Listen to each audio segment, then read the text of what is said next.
welcome to another episode of Become. My name is Sabine and I am the founder of this podcast. Today, it's the last episode in 2023 and I invite you to come on a journey with me. Before we go there, I just ask if you like this episode, give us a 5-star rating and write a little review. We really appreciate it. Picture this. You are daydreaming and suddenly you hear a sound like something is being released. You see smoke a few feet ahead of you. And as it slowly dissolves, a genie appears, telling you he could grant you a wish. What would it be? So let's play along and have some fun with it. Truly, what could it be for you? What is that one wish? If you would have it in 2024, you would be happy. You would just feel a peace or calm within you, whatever it may be. What would it be? What if I tell you that you don't need a genie to make your dreams come true? What if you could have what your heart desires? It may take a little bit longer than a poof, like we remember the genie in Aladdin, right? But it's possible. You know why? I believe we all have our own internal genie, but we are afraid to let it out. I mean, every one of us has moments when we realize we must overcome our fears in order to move forward and get what we desire. Most importantly, to step into our greatness, to use the gifts and talents that we received from our Creator. Now, don't expect that there will be a magic moment in which you will have all figured out at the snap of your finger. This is not to say that this could happen, but for most of us, it's a journey. Little steps at a time, overcoming one hurdle, conquering one battle, and moving forward with a little bit more courage than before. You know, we remember those moments when we took a small step forward and it felt good, right? Our subconscious mind remembers this, and we can refer to it if we want to feel good. However, our subconscious mind also remembers all the times we said, no, back up. I didn't have the guts to conquer my fears. It really is our choice. It's your choice. It's my choice. And I believe we all had experiences that we came to a crossroad, that we had to either make a choice to go left or right, or forward or back. So I had one of those moments. I have been teaching acting and dance for many years when I had my own performing arts studio. Part of being a teacher is helping students gain confidence and overcome the fear of speaking or performing in front of an audience. But there was one time where I found myself becoming a student and I was overwhelmed with fear. I found myself at that crossroad. And I had to decide my future fate. You see, a few years into operating my performing arts school, I got some visitors that came to the front door, a couple, and they were asking to speak with the owner. Lucky them, I was there, but lucky me, I was there, because Little did I know that this couple was looking for a space to rent where they could held their Sunday services for a new founded church, Unity of Fredericksburg. So, as they asked if I would rent out space, if I would consider it, I thought to myself, hell yes, I would. I was looking to get another source of income to tie us over to the expansion that we just had. And I said yes. They liked the space. And a couple weeks later, we had our first service. Little did I know that this was more than just a rental agreement. A few weeks later, I found myself becoming the music minister of that church. And that started my spiritual journey. I grew so tremendously. And being from the entertainment industry, I know how important music is. I know how important messages are. And I worked very close together with Reverend Trisha to always support her message with the right music and with the right lyrics. And after a year, I kind of ran out of material and I wanted to do something for a specific talk. And I couldn't find anything. But I was open and I prayed for the right thing to come to me. Little did I know that that right thing was to compose my own song for that Sunday service. And I did. Miraculously, I was able to just sit down at the piano. I was not a very good piano player. I just had enough skills to accompany my students during their voice lessons. But all of a sudden, there was a song. And that opened up a new way of expressing my gifts and talents. But most importantly, it was a new way that I could connect with the audience. You see, I believe communication is crucial. The better we can communicate with each other, the better relationships we can form. The better we can communicate our message, the better or easier we can gain new clients. And in my case, I was able to communicate a spiritual message. But that later on led to many other things. So I was performing in front of our small congregation. And I felt safe there because they loved me, I loved them, and it was a small enough congregation. But all of that changed one night. As the music minister, I was sent to a music conference. And I attended this music conference. It was great. I learned a lot. And one day, we had what we called spirit sharing in the evening. We were about 100 musicians, and we all could put our name in the basket to perform a song that we wrote. And I thought, oh, that would be a great idea. I did. But then I was overwhelmed with fear. Fear set in. The voices in my head starting to talk to me in a very negative way. Like, Sabine, what do you think you're doing here? These are all musicians. You are not a musician. All those things, right?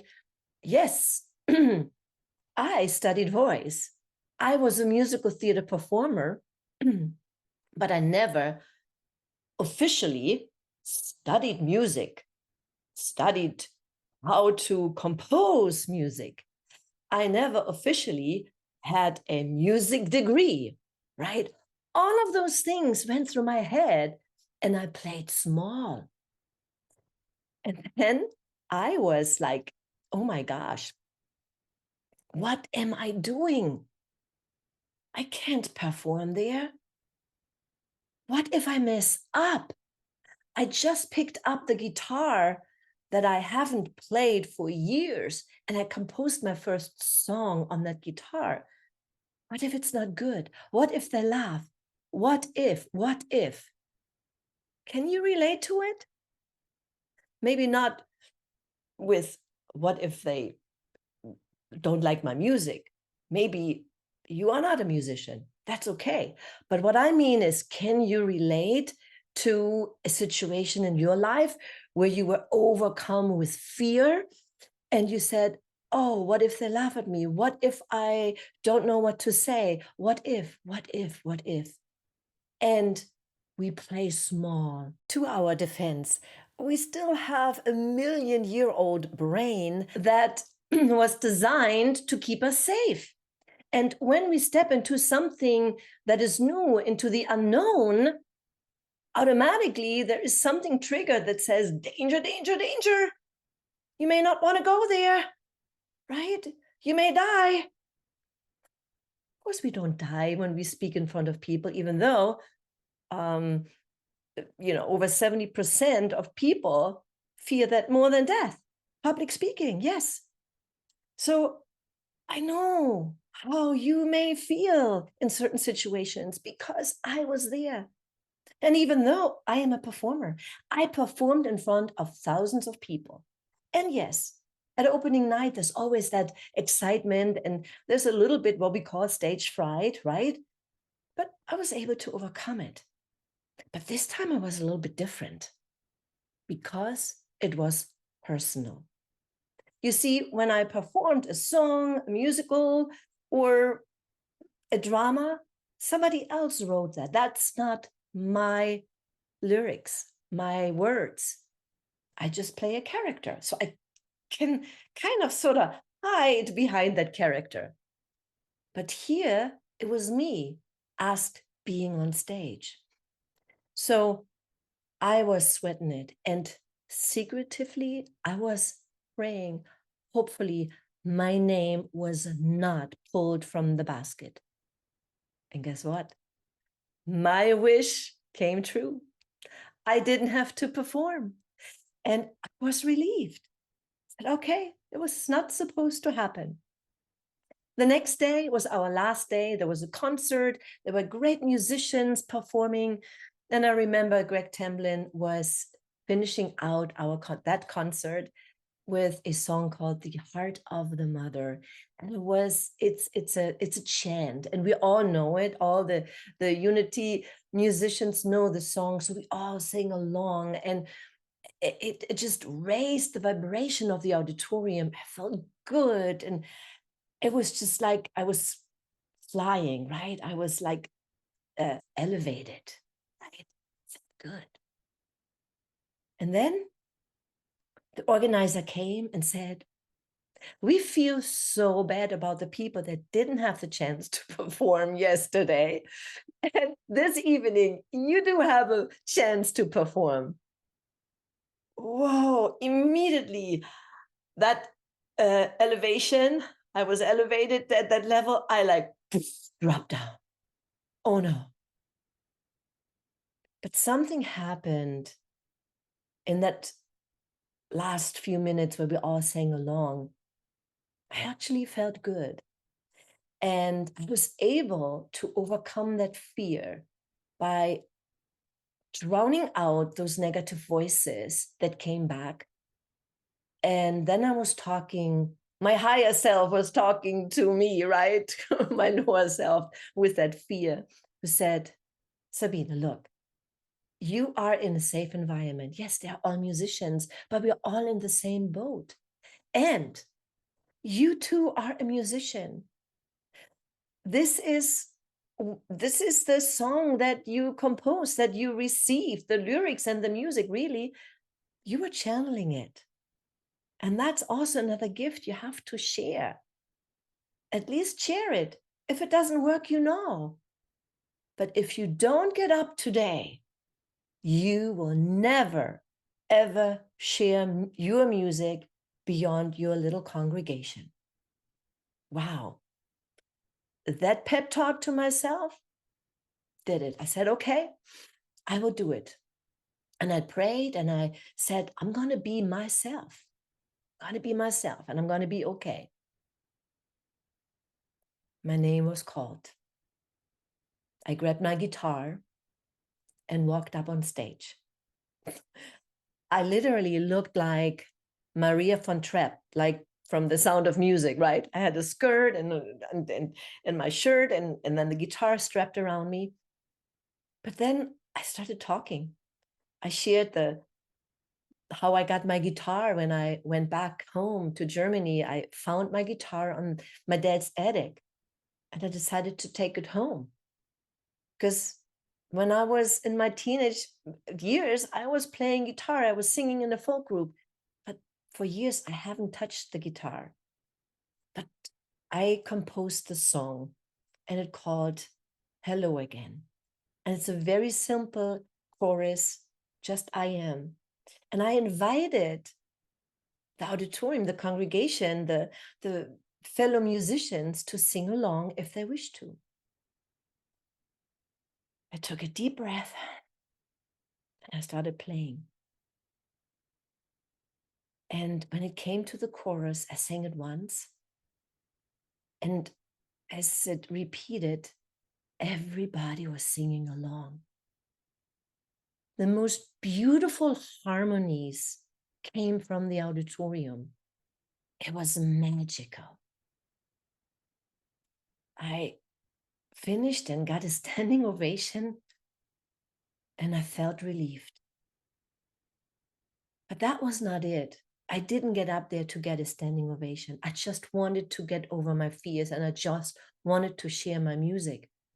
But what really happened afterwards changed the trajectory of my singing songwriting career.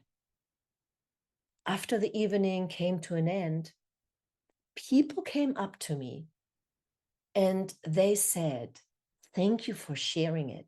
Because I told them that I was actually scared. I was just me. And then other people coming up, keep singing. Your voice is beautiful. The messages are wonderful. Keep singing. Thank you. Thank you. I said, wow. And that was how I was able to step into my fear, overcoming the anxiety that I felt by switching the energy. I got a little help that evening. But this is something we can do too. And this is one of the things that I teach in my coaching program, how we can change the energy, how we can get over that hurdle. And also the little things and the little steps that we can do to overcome the majority of the fear, to bring it to a level that is still a little bit of that nervousness, but I call it the good nervousness that will help us be more aware and more alert, right? Is those good hormones that elevate that excitement within us, but that also elevate the alertness.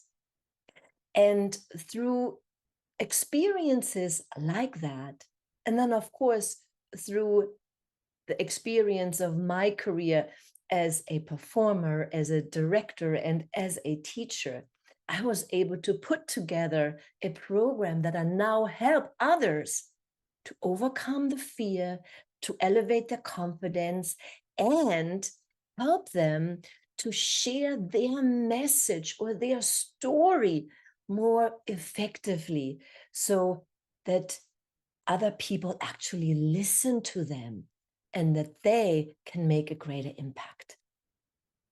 And I believe we all have the power to do that. We all can overcome the fear of public speaking. We all can overcome fear of not communicating the right way. Because if we learn how to better communicate, we can have better relationships. we can elevate our businesses. We can feel better about ourselves. We can have better relationships in our families and with our friends.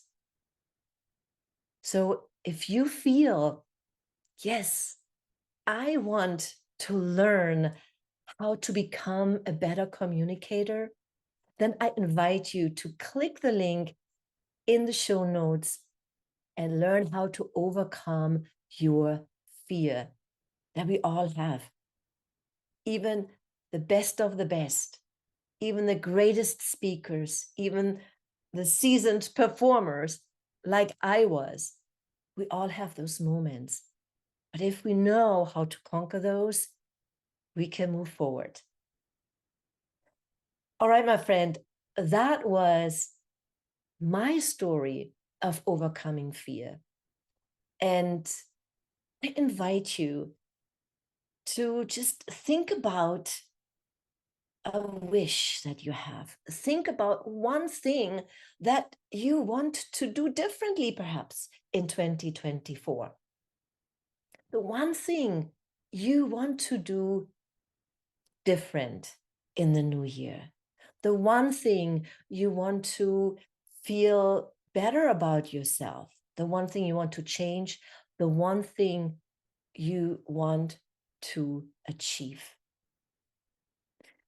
And when you have that one thing in your mind, remember, you don't need a genie for you to say, poof, it's done. The genie is inside of you. You can do it. You may need a little help with a coach, a mentor, and that's perfectly okay.